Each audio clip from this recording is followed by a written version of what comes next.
Hello everyone, मेरी new intermediate audit की book print होकर आ चुकी है न्यू सिलेबस की। वही आज मैं आप लोगों को यहाँ पे दिखाना चाहता हूँ।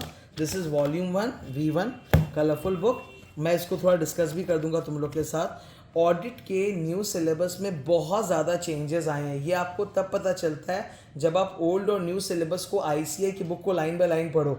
ऊपर ऊपर से पढ़ोगे तो लगेगा कि हाँ कोई चेंज नहीं हुआ, लेकिन कंटेंट के अंदर का जो मटेरियल है वो भी चेंज कर दिया। जो टॉपिक्स पहले ओल्ड में थी और जो न्यू में कॉमन है उनके अंदर का कंटेंट भी डिफरेंट है। तो बहुत मेहनत लगी मुझे बुक बनाने का, because I have always believe that कि अगर बुक में एक नंबर बनाऊंगा ना तो मेरे क्लासेस का लेवल 100 गुना ऊपर चला जाता है जो डिस्कशन होता है क्लास में। सो एक बार डिस्कस कर देते हैं वॉल्यूम 1 को आप लोगों के साथ। यहाँ पे आप देख भी लो, टोटल इंट्रो ऑडिट में कितने चैप्टर्स हैं? 11। वॉल्यूम 1 में 5 चैप्टर्स होते हैं, वॉल्यूम 2 में 6 चैप्टर्स, लेकिन ज़्यादा मोटे और बड़े चैप्टर्स ये वाले हैं।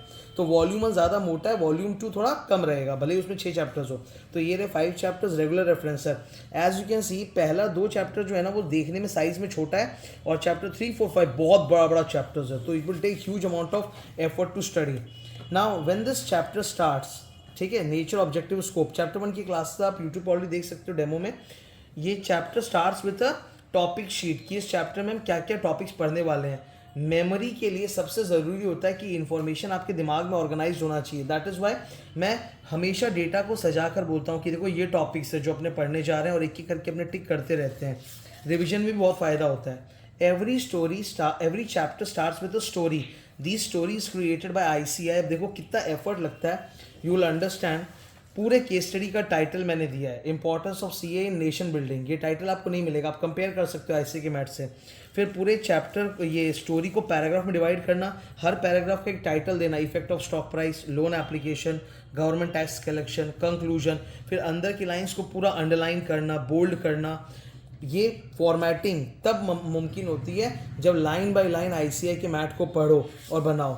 उससे क्या होता है ना, आज सबसे ज़रूरी है कि स्टूडेंट को ICAI का मैथ होलिस्टिकली कवर करके जाना चाहिए, बिकॉज पेपर पैटर्न डायनेमिक हो चुका है। मतलब जो कंटेंट मैं आपको देख रहा हूँ ना और पढ़ा रहा हूँ, क्वेश्चन आंसर्स बोल लो, थियरी बोलो, वो ऐसा चेंज हुआ है जो मेरे 10 ईयर्स की हिस्ट्री में आज तक नहीं देखा मैंने इस तरह कंटेंट। सिलेबस तो अनेकों बार चेंज हुए हैं, तीन बार 4 बार तो मेरे पढ़ाने के बाद ही हो चुका है, लेकिन ऐसा सिलेबस चेंज आज तक देखने को नहीं मिला है। लेवल बदल गया यार इंस्टीट्यूट का। ये देखो, यही टॉपिक को आप फॉर एग्जांपल ले लो, ठीक है, जो लोग को भी ऑडिट सब्जेक्ट थोड़ा पढ़ा हुआ इंटर का उनको पता होगा।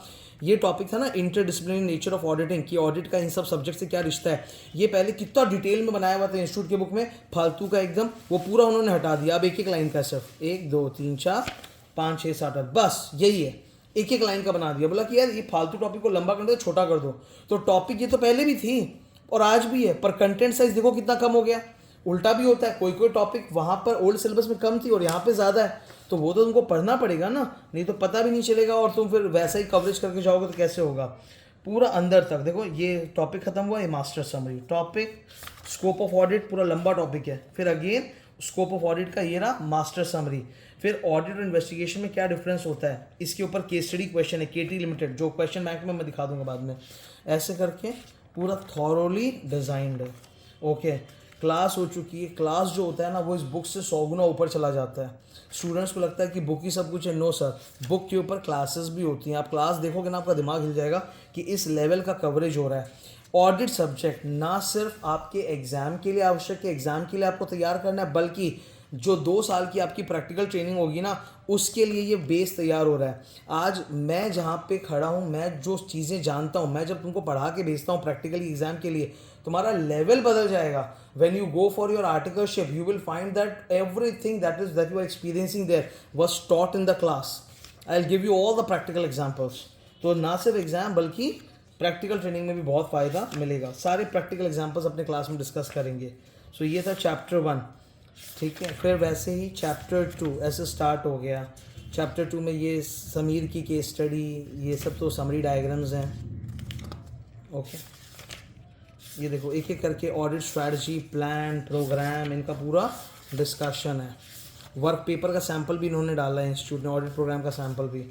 फिर चैप्टर 3 तो बहुत बड़ा है, बाप रे बाप, ये बहुत ही बड़ा चैप्टर है। ऐसे 315, 330, 320 पर बेस करके बनाया हुआ है। कई जगह पे मैंने स्टैंडर्ड्स के बड़े बड़े समरी चार्ट्स भी डाल रखे हैं जिससे तुम्हारे लिए रिवीजन करना इजी हो जाए। मटेरियलिटी कैलकुलेशन, ये जस्ट शो कर रहा हूँ कि एक दिखे कि क्या लेवल है। बुक जो है क्लास तो इससे 100 गुना ऊपर है। क्लास में जो डिस्कशन होता है, एक एक चीज़ जो हम लोग पढ़ते हैं, जस्ट एक बार I wanted you to show, मतलब कि एक पूरा एक बार दिखा दूँ कि बुक्स किस तरह से डिज़ाइन है, कंटेंट कैसा है, कैसा एफर्ट हम लोग का जाने वाला है क्लासरूम के अंदर। क्या होता है ना, स्टूडेंट्स को शुरू में ये सब एहसास नहीं होता, बाद में जाके एहसास होता है, तब तक बहुत लेट हो चुकी होती है। और एक बार गलत तरीके से आप पढ़ लो, वो फिर ना अनलर्न करके रीलर्न करना बहुत मुश्किल हो जाता है। दिस चैप्टर 4 अगेन, ये तो बहुत बड़ा, इसमें 8 स्टैंडर्ड्स कवर्ड होते हैं। ये देखो 500 का मास्टर समरी चार्ट, ये ऐसे मूव ऑन करते जा रहा है। 500 बहुत डिटेल में कवर्ड होता है तुम लोगों के। 500 के बाद आएगा 600 शायद सीरीज़ पहले है, 610 है मोस्ट प्रॉब्ली। ये 500 तो बहुत बड़ा है, फिर 610 आ गया।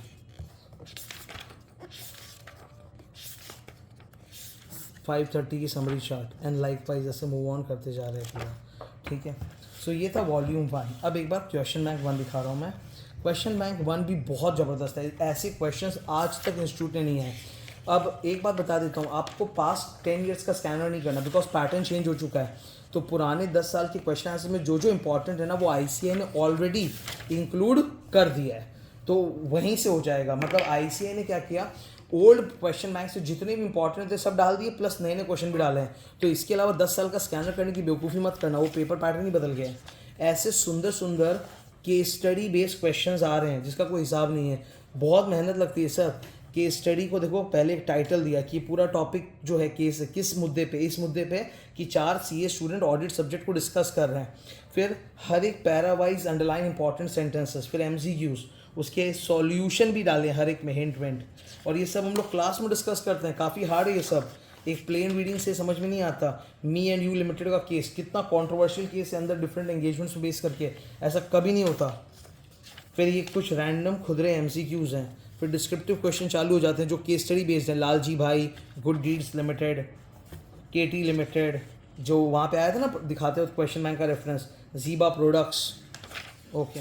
Then you have got correct incorrect also. फिर चैप्टर 2 चालू हो गया। इस तरह से पूरा डिज़ाइन है question bank.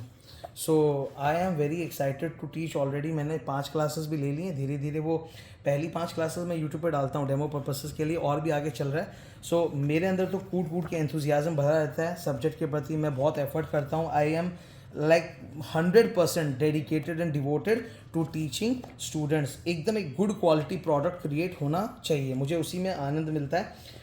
Hope to see you all in the classes. Batch start हो चुके हैं ऑडिट के, you can take admissions. There are 3 forms available, live at centre, live at home and also Google drive या mobile app जो आप घर में करते हो, ठीक है। So see you soon, thank you.